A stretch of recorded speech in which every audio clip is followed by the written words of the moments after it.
ನನಗೆ sea food ಅಂದರೆ ತುಂಬ ಇಷ್ಟ.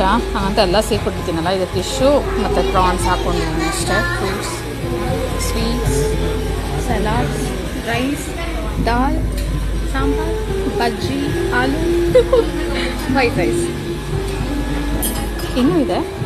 ಬಟ್ ಓಕೆ, ಸಾಕು ಇಷ್ಟು. ಚೆನ್ನಾಗಿದೆಯಾ?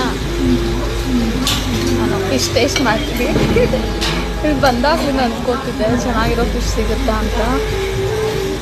ಇನ್ನೂ ಸ್ವಲ್ಪ ಮಸಾಲೆ ಜಾಸ್ತಿ ಹಾಕಿದ್ದಾರೆ, ಮೇ ಬಿ ಚೆನ್ನಾಗಿರ್ಬೋದು.